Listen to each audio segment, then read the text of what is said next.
ಪಿತೃಪಕ್ಷ ಅಂದ್ರೇನು? ಪಿತೃಪಕ್ಷ ಯಾಕೆ ಮಾಡ್ತಾರೆ?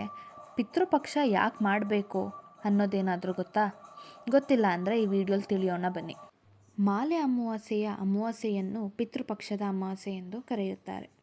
ಈ ಅಮಾವಾಸ್ಯೆಯನ್ನು ಪಿತೃಗಳಿಗೆ ಎಂದು ಸಮರ್ಪಿಸಲಾಗಿದೆ. ಭಾದ್ರಪದ ಮಾಸದ ಕೃಷ್ಣ ಪಕ್ಷದಲ್ಲಿ ಪಿತೃಪಕ್ಷದ ಅಮಾವಾಸ್ಯೆಯನ್ನು ಆಚರಿಸಲಾಗಿದೆ. ಪಿತೃಪಕ್ಷದ ಸಮಯದಲ್ಲಿ ಹಿರಿಯರು ಬಂದು ತನ್ನ ಸಂತಾನಗಳಿಂದ ಪಿಂಡ ಪ್ರದಾನ ಹಾಗೂ ದಾನ ಧರ್ಮಗಳು ಹಾಗೂ ತರ್ಪಣಗಳನ್ನು ಪಡೆಯುತ್ತಾರೆ ಎಂಬ ನಂಬಿಕೆಯೂ ಇದೆ. ಸಮಯದಲ್ಲಿ ಹಿರಿಯರಿಗೆ ತರ್ಪಣ ಬಿಡುವುದರಿಂದ ಹಿರಿಯರು ಸಂತೋಷಪಟ್ಟು ತನ್ನ ಸಂತಾನಗಳಿಗೆ ಆಶೀರ್ವಾದವನ್ನು ನೀಡುತ್ತಾರೆ.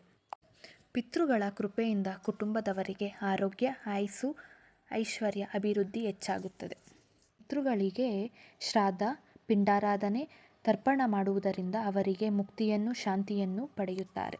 ಪಿತೃಪಕ್ಷದ ಮುಖ್ಯ ಆಚರಣೆ: ತರ್ಪಣ ನೀರಿನಿಂದ ಆಚರಣೆ, ಪಿಂಡ ಪ್ರದಾನ ಅಕ್ಕಿ, ಎಳ್ಳು, ಜೇನು, ತುಪ್ಪದಿಂದ ಮಾಡುವ ಆಚರಣೆ. ಇತರರಿಗೆ ಅನ್ನದಾನ ಹಾಗೂ ದಕ್ಷಿಣೆ ಕೊಡುತ್ತಾರೆ. ಕೆಲವರು ದೇವರ ಪೂಜೆಯ ರೂಪ ಪಿತೃಪಕ್ಷವನ್ನು ಮಾಡುತ್ತಾರೆ. ಮುಂದಿನ ದಿನಗಳಲ್ಲಿ ಬೇರೆ ವಿಷಯದ ಬಗ್ಗೆ ಮಾಹಿತಿ ಕೊಡ್ತೀನಿ. ಪ್ಲೀಸ್ ಫಾಲೋ ಫಾರ್ ಗೌಡ್ರು ಸಿರಿ ಬ್ಲಾಗ್ಸ್. Thank you.